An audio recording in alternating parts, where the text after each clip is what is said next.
Hi, everyone. I hope you were enjoying Al beating an engine with a hammer. That was pretty awesome. He always comes up with like the craziest things to try. He's so brave. I have to plan things so far in advance. It's nutty. But welcome to my pottery studio. You are in Pittsburgh, Pennsylvania. I am Heidi Jacobs. I own a small batch pottery studio called Whitehall Pottery. I live in Whitehall, so that's where my studio is, and that's where you are today. Behind me is my sticker wall.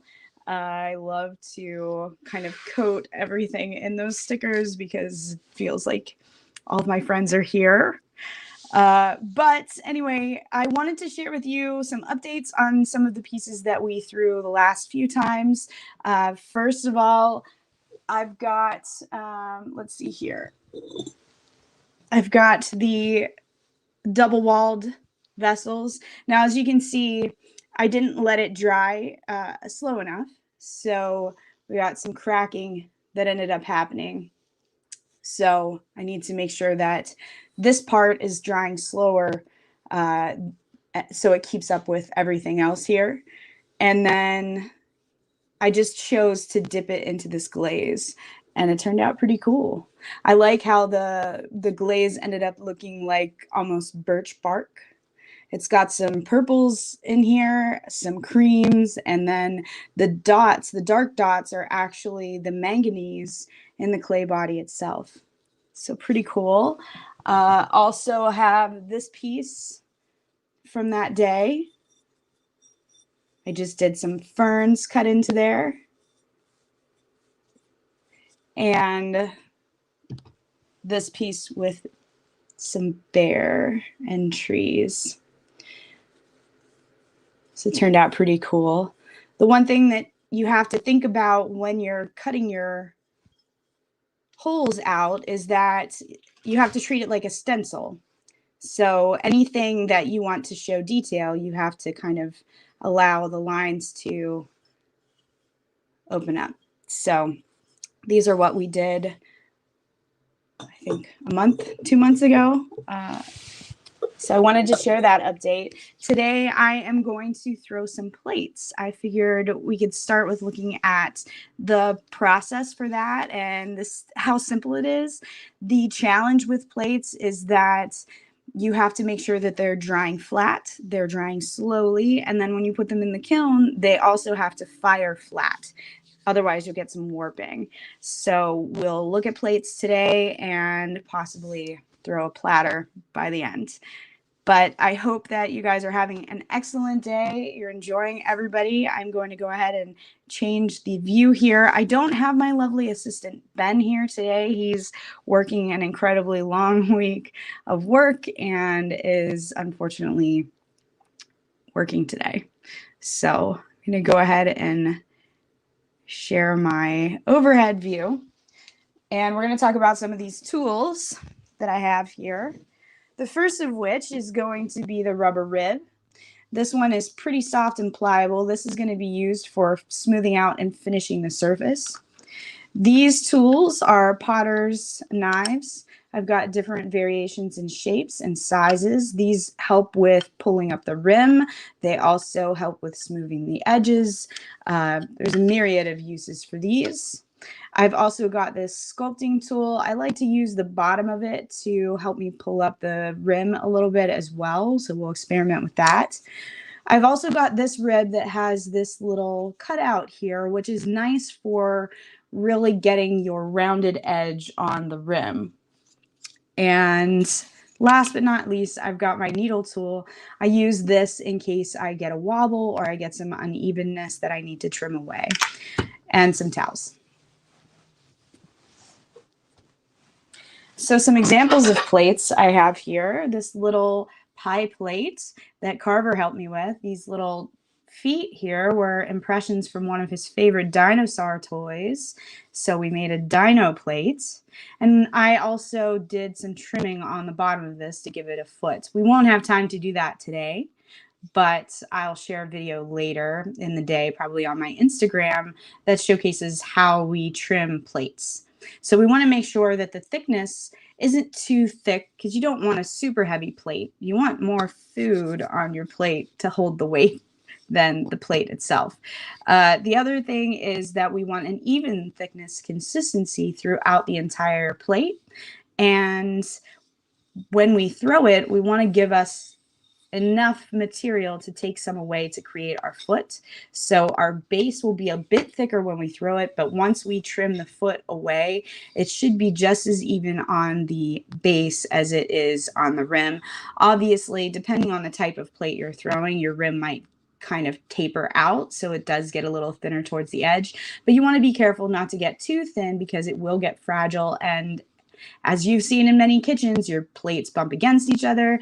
They get bumped in the dishwasher. So you're going to want to make sure that you've got a solid enough rim that it can take some abuse. I did want to share with you one other plate that I have made, and this one is using a slump form. So it is not perfectly flat, as you can see here, and that's some drying challenges that we had. But for the most part, this is just a slab that gets rolled out. We put a texture on the slab with a rolling pin that's been lasered with texture, and then slump it over top of a mold that's made of plaster that is the shape of everything else here. So with that being said, I'm going to go ahead and show you one more thing. And this is a bisque fired plate. This is more of a camp style plate. So you've got a very simple rim around the edge, but it's pretty much as wide as you can get it with a slight rim around the edge. And it's also been trimmed on the foot. So the first plate we're going to throw is just a small pie plate. And with that, we don't need too much clay.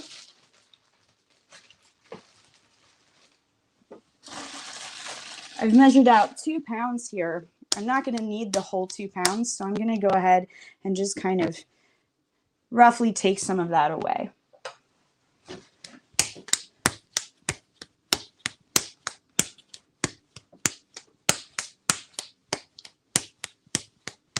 So while I am prepping the clay and getting it centered, if you don't mind liking the video and subscribing, that would be awesome.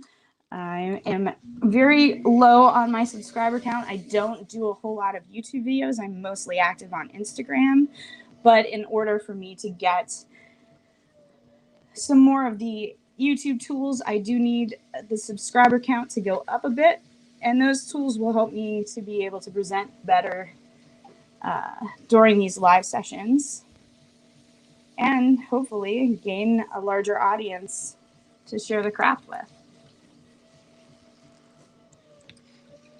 So the biggest thing with plates is that you want to make sure that you do center very well, because you can't recover on a plate like you can on a cylinder.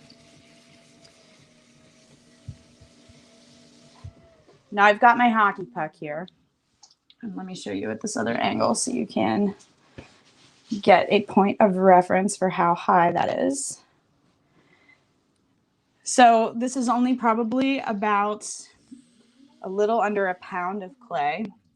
All we are making is a small pie plate. It's not massive, so we don't need too much clay. And what I normally do is just use my palm to flatten it out. And I'll keep it at this angle so that you can see what's happening with the clay on the side. Let's go ahead. And I am using water as a lubricant to help me. But my outside hand is just kind of helping to guide the clay. I'm not putting any resist against it. Not like if I were trying to throw a cylinder, because I do want the work to happen from the center out.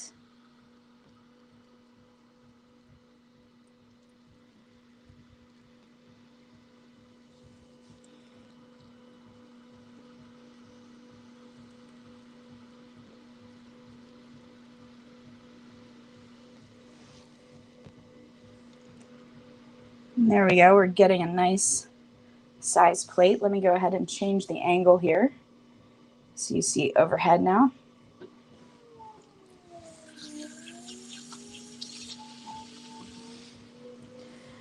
Terry, did you like it? Was it in college? Was it in high school? Was it just at a community center kind of thing? All right. So I do want this to get a little bit wider before I pull my rim up.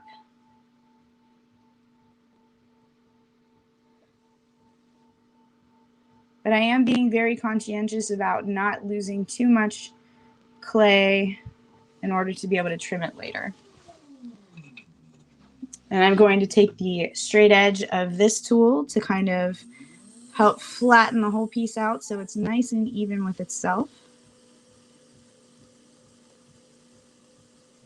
And this will also help to work out any bubbles or anything like that. Compression is key on plates because it's such a wide surface. Now the next step, I want to make my rim. So let me change the angle again so you can see that process here. I have this tool that I was telling you about. It's just a potter's knife with a different bit of a curve on it. So I'm going to insert that into the edge here and just use it to help facilitate that rim coming up. This is going to be quite a small pie plate, more probably in line with just like a cracker saucer or something.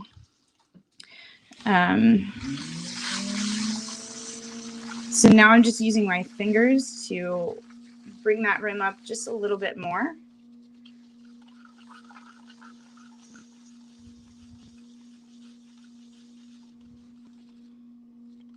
And in this case, I don't necessarily want a super wide rim. I'm just thinking maybe something simple and low, just enough to keep your food on the plate. And this is just a kind of like a chamois sponge. It's very flat. It's not a whole lot of material. It doesn't hold a whole lot of water, but it does get enough water in it that I can clean up my rims pretty easily. So the last thing that I want to do, see how this has a curve on it? I want to go back in here and clean up some excess clay that's built up underneath the rim. This will help while it's drying, and I'll have less cleanup to do when I do actually go to trim my plate.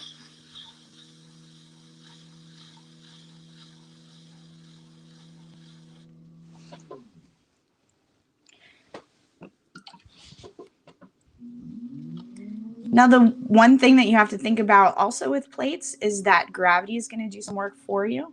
So if you have a really wide rim and you don't want it to collapse on itself or collapse at all, you want to overcompensate so your rim isn't completely where you want it to be. Let gravity kind of let it fall as it dries, if that makes any sense.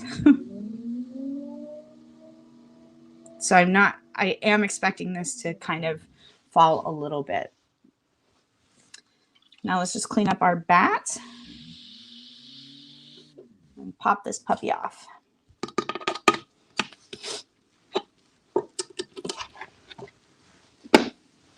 So there we go. Got a nice little cracker plate. You see the rim. We can add some decoration as it dries a little bit, similar to what I did with carvers, but for the most part, this puppy's done. Next, let's throw a bigger plate. So in this case, I'm going to use a larger bat so that I can get a larger width. This is 14 inches. I'm going to go to about 11, 12 inches. That'll give me a nice sized dinner plate. And with these, they have holes on the bottom for depending on your wheel head. The wheel head has pins. So I'm just going to go ahead and pop these onto the pins.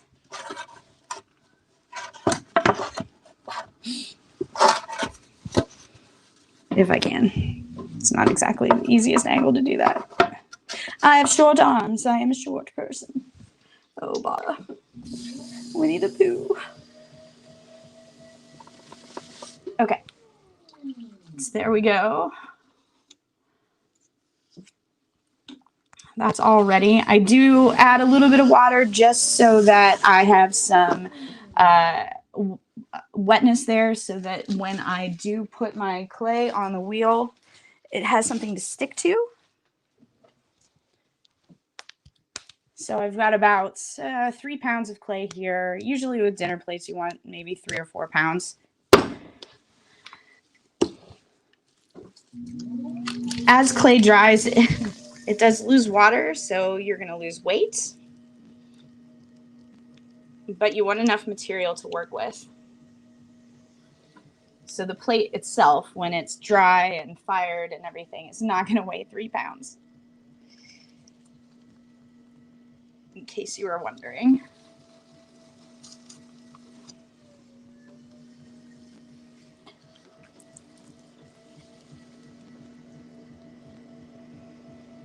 Hey, Robert's on, and Tommy, and Mark. Welcome, guys. So I see we've got about 40 folks online. That's great. I hope everyone's having a great day. Just like with the smaller plate, I want to make sure that I'm centered very well here. It's really hard to recover a plate if you aren't centered appropriately the first time.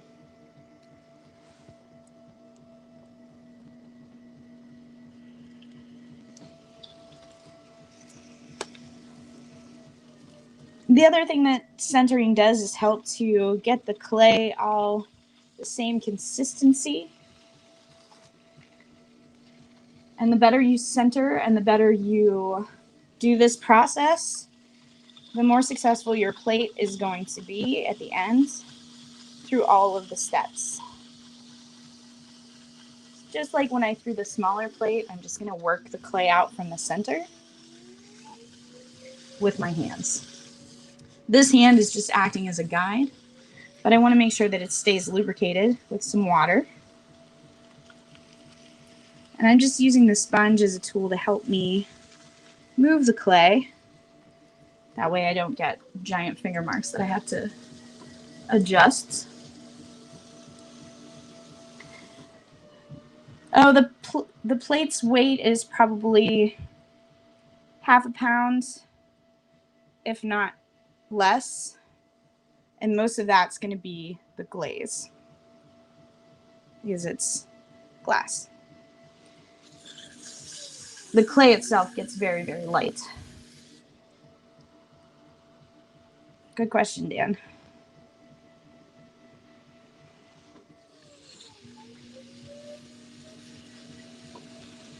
As I'm doing this, I'm trying to be careful not to have a gap between the plate and the bat until I'm actually ready to start forming my rim. That will save me some trouble later as well.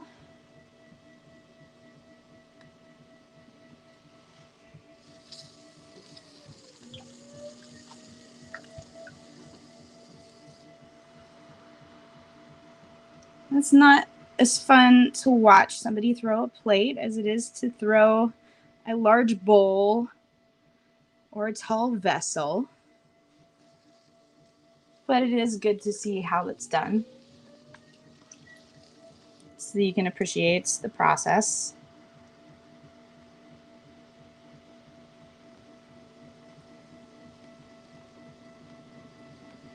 And I'm sure a lot of what you see on Instagram and everything is sped up, so it's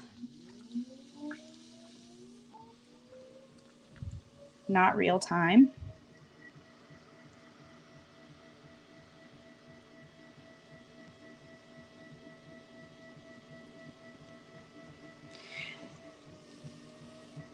I throw with very wet clay, so there is a lot of water in the clay between the molecules. It helps with the elasticity of the clay and allows me to pull the walls up.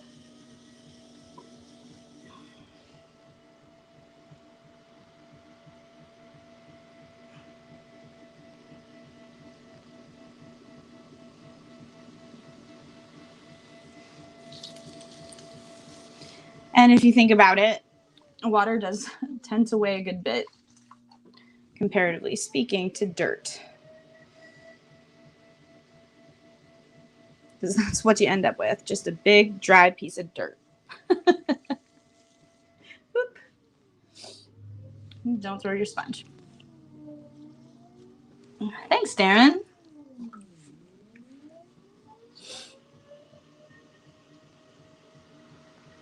Yeah, it's just, you know, take your time, pay attention to what's happening, just like when you're on the lathe. You want to keep things as even as possible with every movement. Follow through with your movements.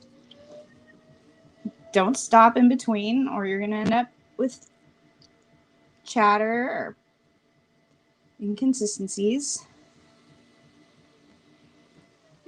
All right.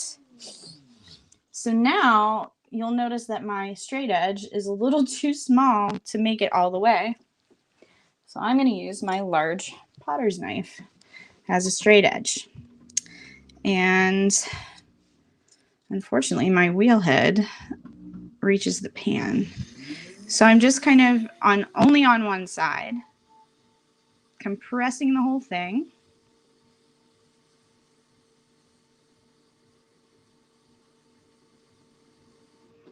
I need to add a little bit of water here because I'm starting to get some sticking. Again,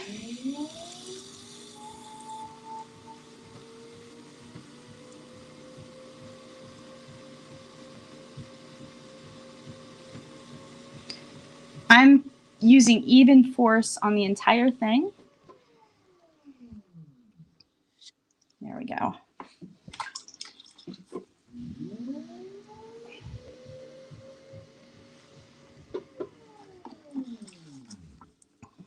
Now, next part is pulling up the rim again. In this case, I'm going to want a bigger rim, make it look like a more refined, classy dinner plate. I'm going to preemptively remove some of this excess clay here so it doesn't get stuck and doesn't throw my hand off. I'm just going to take my sponge and clean up the rim a little bit. There's some extra slurry, they call that. And I don't know, guys, do you think that I should have a rim that's very defined or just a subtle rim? What do you think?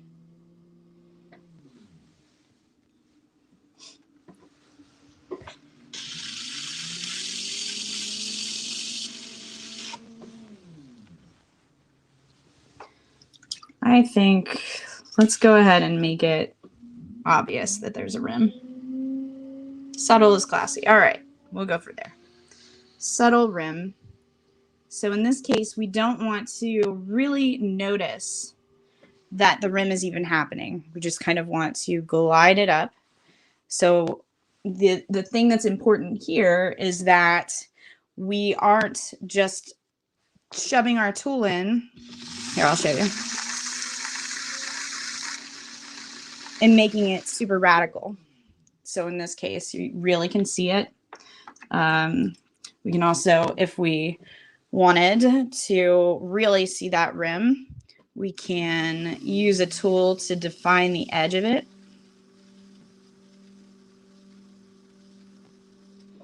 And give it a line. I'm going to go ahead and remove that because we want a subtle rim. But to go back, it's very simple. Just take your sponge, smooth out from that corner, and let it take the shape of the sponge. There we go.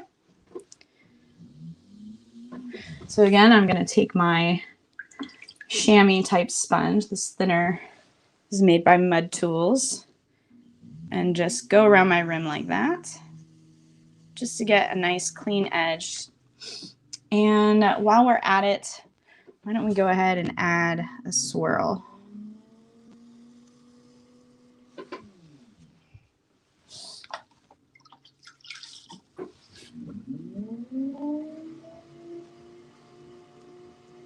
There we go. We've got a fun plate with a swirl. Let's change the camera angle a little bit here. That's a little dark, hard to see. Go back here. Got a swirl and a plate. Now, before I remove my bat completely, I want to wire this off. Because this is a plastic bat, it does not absorb any of the moisture. And what might tend to happen is that it will bow my bat. And I don't want to warp my bat. So I want to cut it off, and then we'll trim it later. So we'll go ahead and put that to the side somewhere. I have too many things on my table.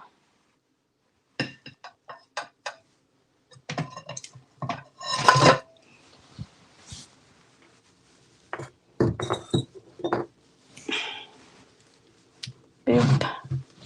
Still struggling. 1 second, guys. Sorry.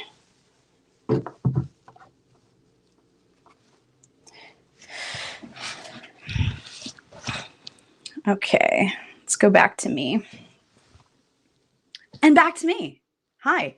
So the next thing that I thought I would share with you is how to throw a platter. It's a cross between a plate and a bowl. So when you're thinking about throwing a platter, you're thinking about possibly what it's going to be used for. Is it going to be decorative, just for like cookies and those kind of things? Or are you going to use it to serve mashed potatoes? So that's going to inform how you manage the base of it, whether you're going to decorate a lot or not. And it's also going to inform the rim and how deep that you want the vessel. In this case, I would really like to throw something similar to what I did a few months ago, which was a bird bath. So I think I'm going to go ahead and try and throw that for the last half hour. It will take me a good bit of time because I'm going to be throwing probably about 5 or 6 pounds of clay.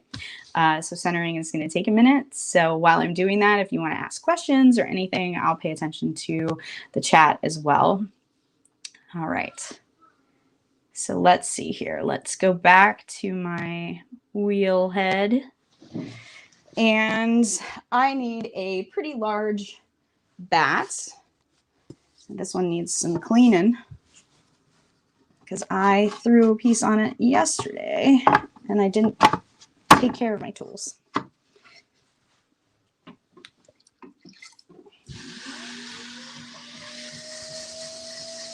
Fortunately, clay is pretty easy to remedy that. A little bit of water, a little bit of pedal to the metal. If you're curious, my pottery wheel has a pedal on the floor. It's very similar to what you'd see on a scroll saw or a sewing machine. It controls the speed.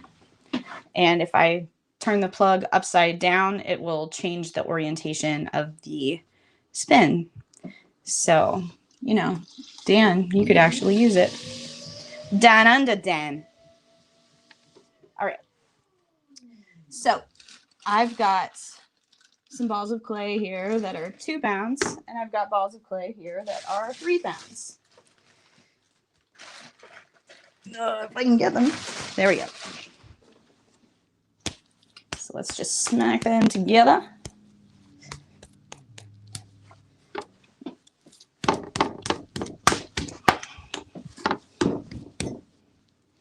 So I am going to have to make sure that I cone up and cone down pretty well with this.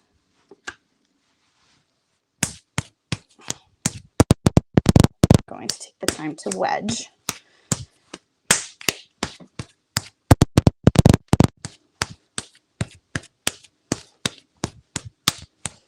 This is going to be about a little over 5 pounds. These weren't exactly 2 pounds and 3 pounds. I'm using a good bit of my body weight to manage the weight of the clay.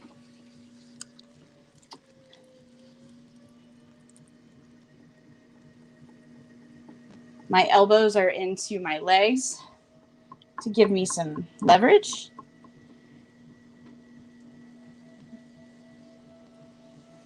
It is, I think, 1/2 horsepower,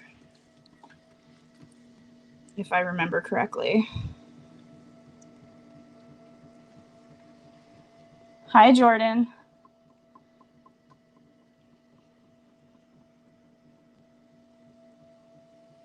Oh, good Lord. Unchained Melody, the oldest pottery joke ever.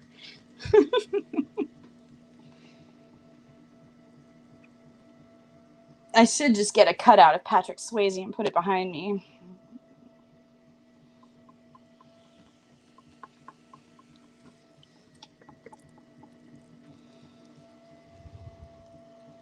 So I'm looking at the clay in sections. There's bottom, middle, top. I'm pretty well centered on the top, but my bottom, see how my hands are moving pretty good? That means that I'm not completely centered elsewhere. So I'm going to go back down and start trying to work that up. As I'm doing this, any air bubbles will come to the surface and I'll be able to get rid of them. Any inconsistencies in the clay will be worked out.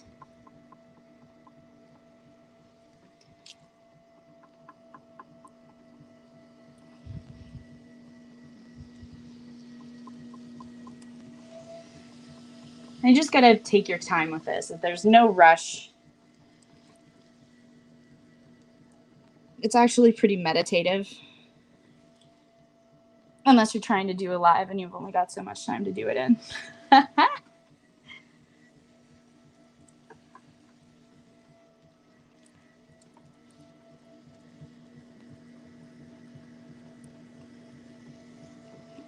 Sure. I will, I'll take a look and give you the specs for sure. I tried to make a pottery wheel out of a scroll saw motor. The problem wasn't so much the motor, it was my pulley system. And every time that I would throw anything that was more than 1/2 pound, it would bog down my pulley system. And then, of course, my motor would start slipping with the pulley system. So that was my biggest flaw. You can use a washing machine motor. I've seen people also use treadmills. I've also seen people use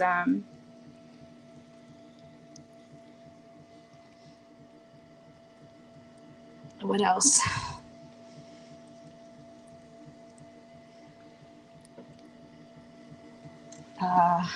Ceiling fan motors.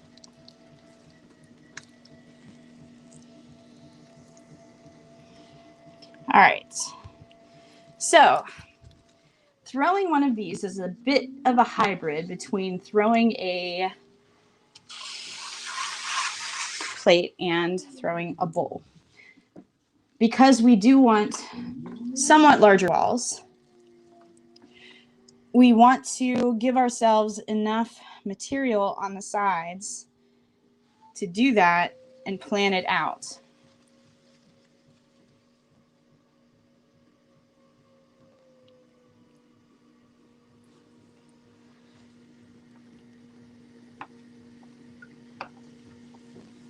Okay, Darren, awesome.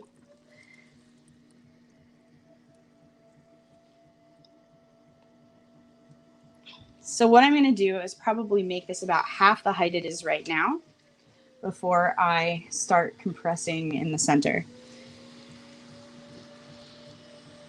So I still want to start with a hockey puck, sort of. But then I'm going to make my hole. And when I'm doing this, I'm going in at an angle. I'm not going straight down in because that'll throw me off center.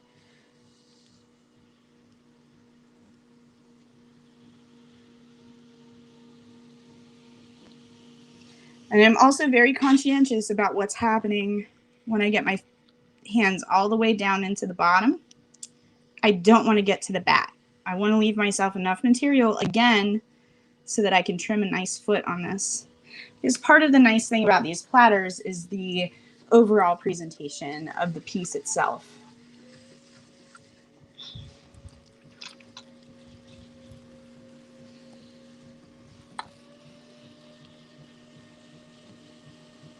How am I doing on time? I've got plenty of time. Cool. Cool, cool, cool. So as I'm doing this, I'm again kind of employing the same things that I did with the plate and extending the bottom out, but I'm also bowling the walls.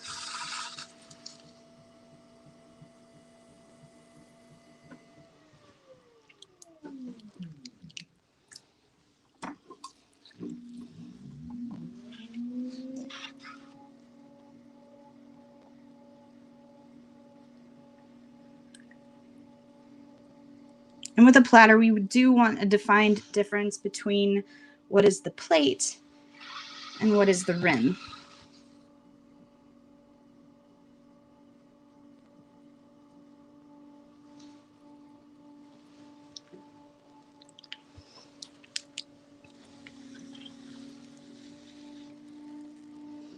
And because I'm going to be putting this outside, I do want to throw it a bit thicker than a traditional platter so it can deal with the elements and the birds.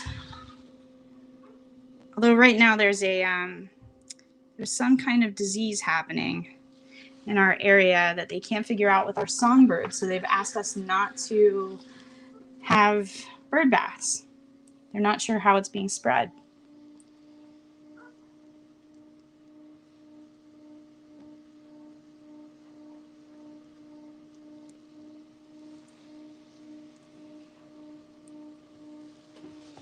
Cool. So I've got pretty thick walls here. I've got my base thrown. I could stop here if we wanted. But let's add some beauty to this thing. And remember, gravity is going to take control of this at some point, so I can't get too far out from my center without it possibly flopping.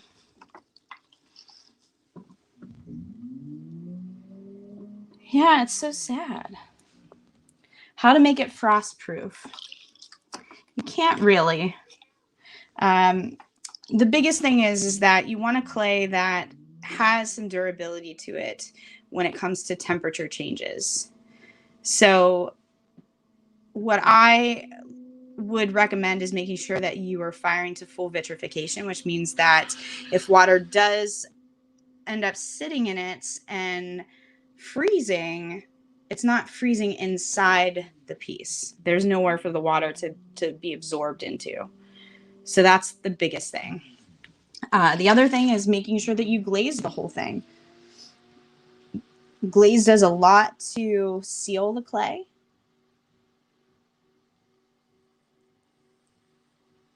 And of course, you're going to need to leave the foot unglazed so that it doesn't seal to your kiln shelf. But all right, so in this case, since it's going to be a bird bath, I don't want to have it too deep because I don't want to drown the birdies. But I am being very conscientious of gravity here. As I pull my walls out, I don't want it to flop. And this is the point where I probably should slow my wheel down.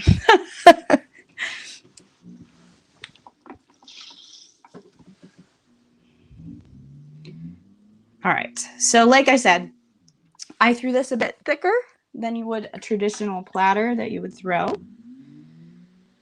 just because this is going to be a bird bath if it survives the whole process. And again,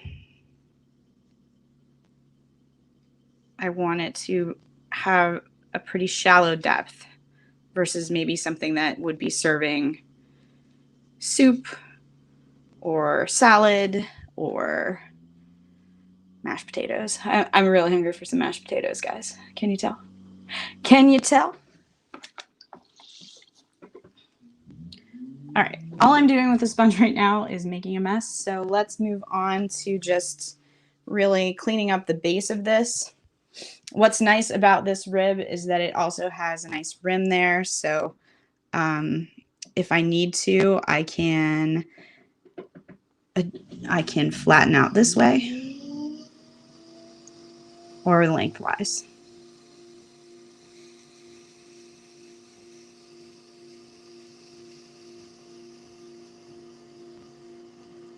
And compression is key on anything with this wide of a base.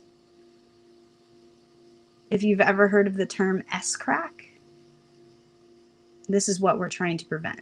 An S-crack is anything in the base of your pottery that forms during drying or firing because the clay didn't get compressed well.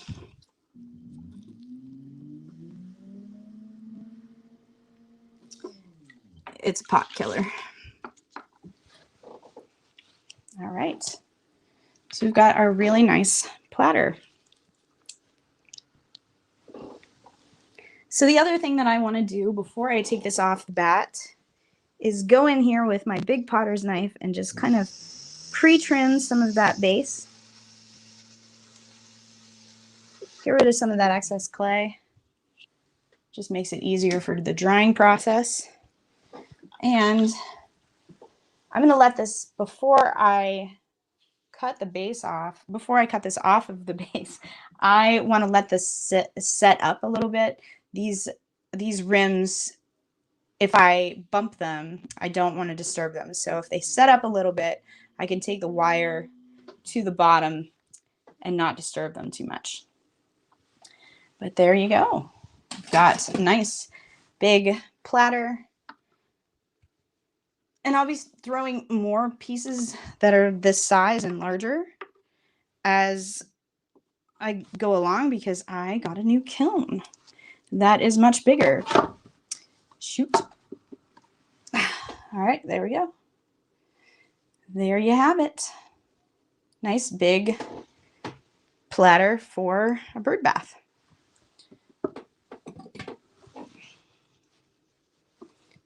And I need to get up to put this one somewhere because I don't have room for it over here.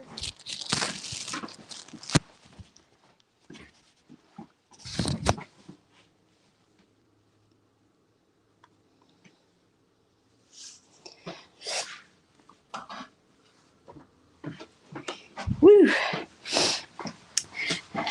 Now, if something were to happen where that would start to slump over so that the walls would fall over, I could turn the whole piece right now upside down to pull the walls back up and let it set and dry upside down because it's still on my bat. That's the other thing that's nice for having it still applied to the bat.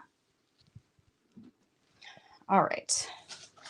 Got a little bit of time left here, so let's go ahead and throw one more piece. Let's throw something tall.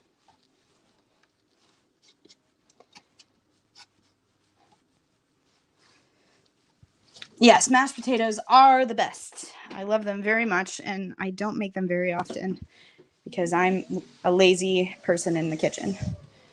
There's all that boiling and cutting the potatoes, and instant potatoes just aren't all that great.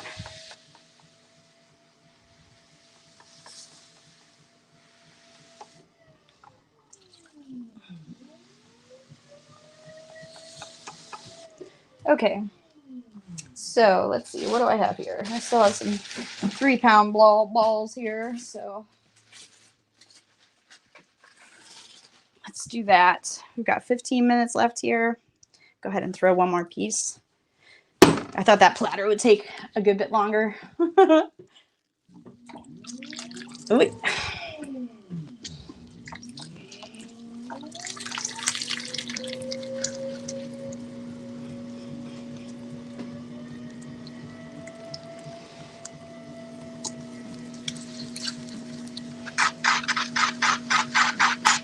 Wait, it's really throwing me around.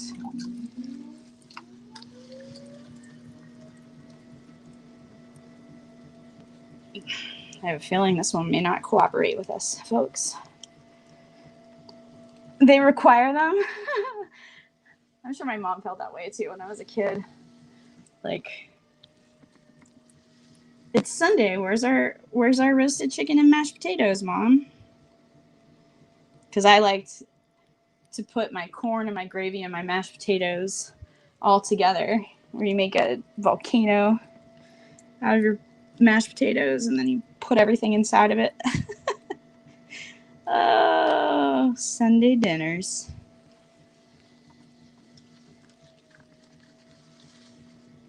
All Carver wants is pizza. He doesn't like potatoes. It's not my kid. Switched at birth. If you saw him, you'd be like, "That's totally your kid. Shut up."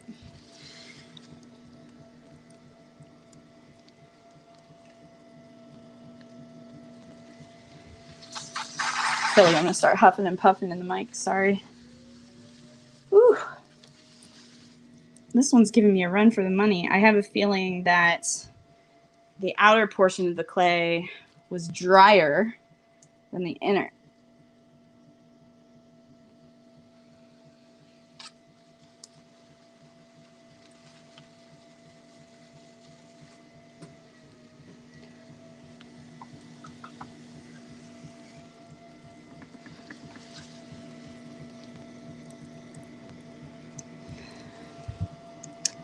I think that knowing, my family history, like on my mother's side, is mostly English and Welsh and Irish. It makes sense to me now why why mashed potatoes were so much of a constant at every meal with my grandma. Because my dad's side of the family barely ever had mashed potatoes. Their thing was gnocchi. Because, I guess that's the Italian version.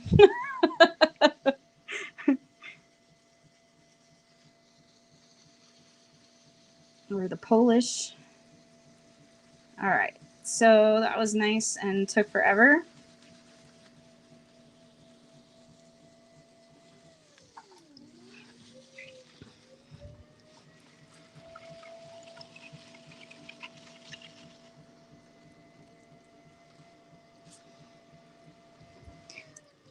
Let's change up the view here.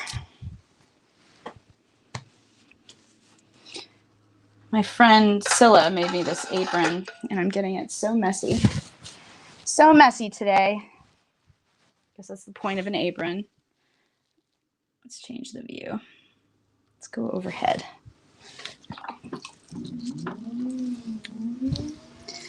So I'm using all of my fingers and muscles in my hand to manipulate the walls of the clay as I'm working.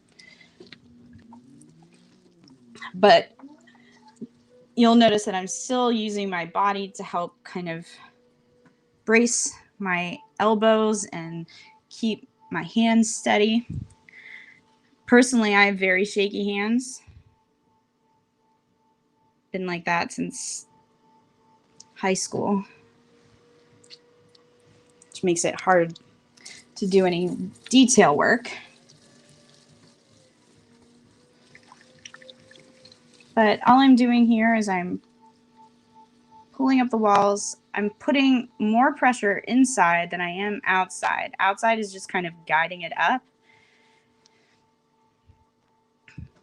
Some potters throw the opposite way, where they will put the lower hand on the outside and use their inside hand to just guide, like this. I have severe scoliosis, which makes it hard for me to lean that way. So I've had to improvise, and I throw opposite.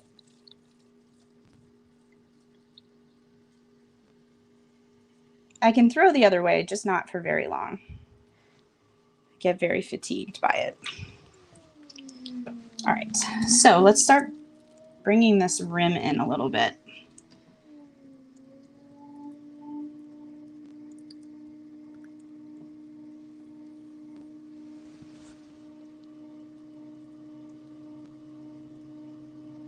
Absolutely. Improvise, adapt, and overcome.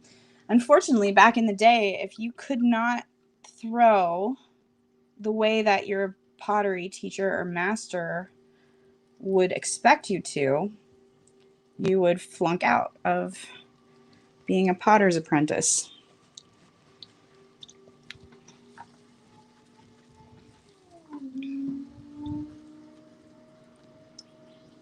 They had very specific ways and traditions for how things get thrown, how many times your hands should go back in and touch the clay depending on the vessel you are throwing.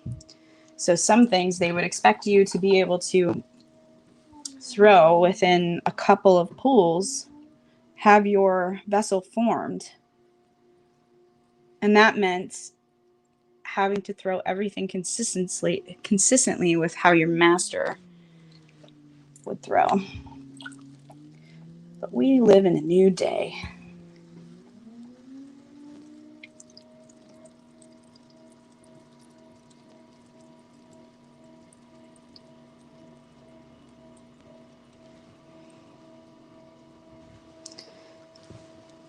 All right. So say I wanted this to be taller and thinner. I can just use my hands to encourage the clay back to that shape.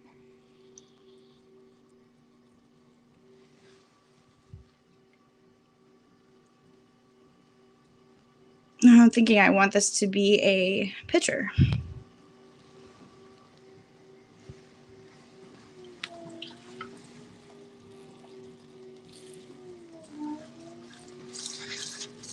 Let me change the camera angle so you can see what's happening with my hands here.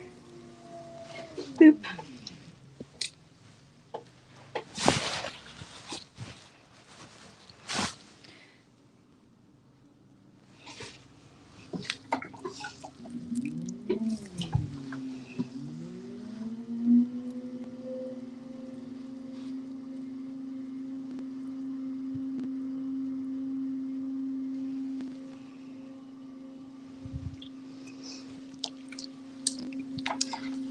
All right.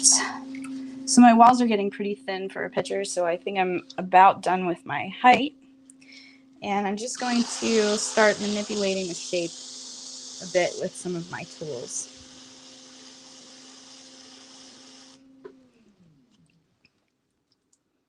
This would be a nice sangria pitcher. All of this excess clay I'll reclaim today and use possibly in vessels tomorrow. Just needs a lot of wedging and it's in my future.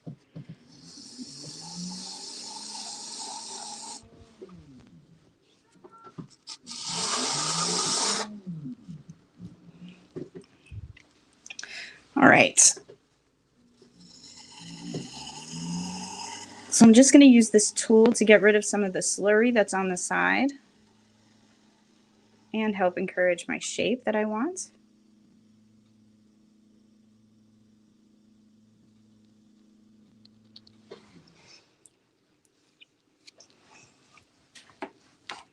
Now I'm going to remove some of the excess water. There's like a quarter of an inch of water that's built up in the inside.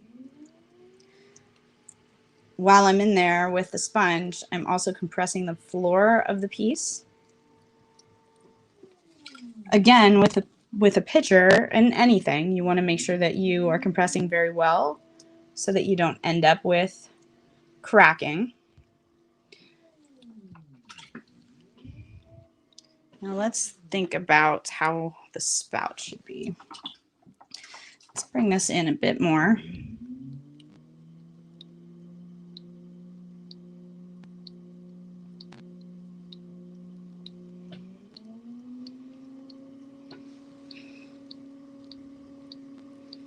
Color it up.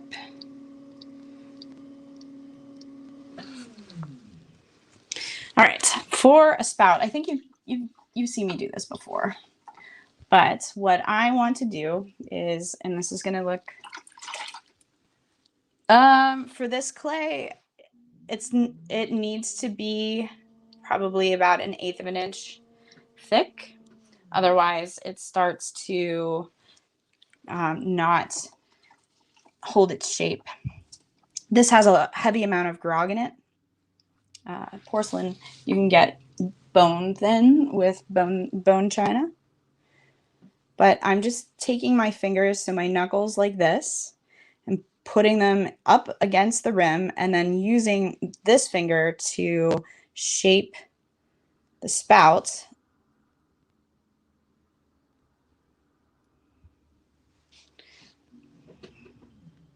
There we go. We've got a pitcher. Well, the body of a pitcher. It won't be a pitcher till it gets a handle. But nice sangria piece.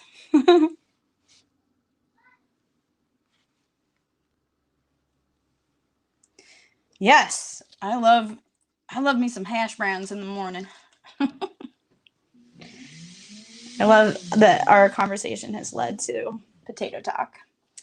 Let's go ahead and trim this up a little bit more on the base. And because I don't want this drying completely on here, I do need to wire this off. You can make your own wire with guitar string. You can weave a bunch together to get a thicker wire. But I get it from Amazon. Super cheap. Super cheap. Nothing special. No, handles are already attached. So I don't have to mess around with dowels. There you go. There's a picture. So I hope you guys had fun today with my pottery. We threw quite a few vessels here. Well, quite a few items, not all vessels.